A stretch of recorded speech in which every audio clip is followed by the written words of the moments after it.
Ils avaient de 22 à 43 ans, certains étaient pères de famille, d'autres tout juste mariés ou célibataires. Ces 13 héros n'avaient qu'un seul but, nous protéger. 13 militaires morts lors d'une opération contre des djihadistes au Mali. Sont arrivés aux Invalides les 13 soldats français de la force Barkhane, morts la semaine dernière au Mali. Lundi 25 novembre dernier, 13 soldats français perdaient la vie dans une collision d'hélicoptères aux confins du Liptako au Mali.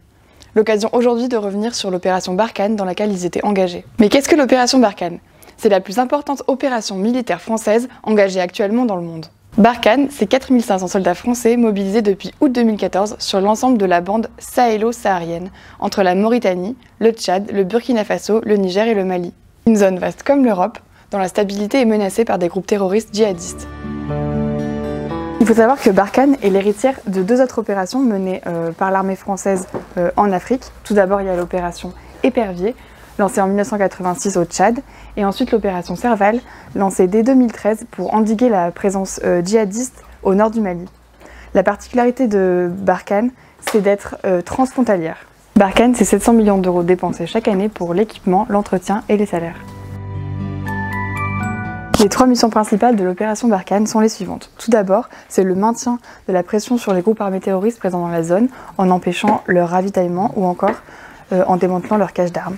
Ensuite, c'est la mise en place d'un partenariat militaire avec les 5 pays concernés par l'opération. Et enfin, c'est une action auprès de la population, notamment au niveau de l'accès à l'eau potable ou encore à l'aide à l'agriculture. La France n'est pas isolée sur le terrain.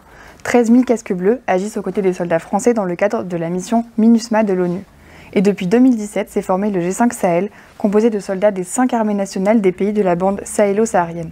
Depuis juillet 2019, ils sont 12 200 à avoir été formés par les soldats de la force Barkhane. C'est donc un nombre important de soldats qui a été déployé contre des djihadistes qu'on estime à quelques milliers. Depuis septembre, plus de 170 soldats burkinabés et maliens ont perdu la vie sur le terrain. Après cet automne particulièrement meurtrier, l'efficacité de la mission suscite des interrogations. On a pu le voir avec la réaction des députés de la France Insoumise qui, dans un communiqué, remettait en cause le bien fondé de la présence militaire française en Afrique et qui invitait, je cite, à réfléchir sur les voies de sortie de cette guerre, ou encore avec les caricatures du journal satirique Charlie Hebdo visant l'institution militaire et sa communication.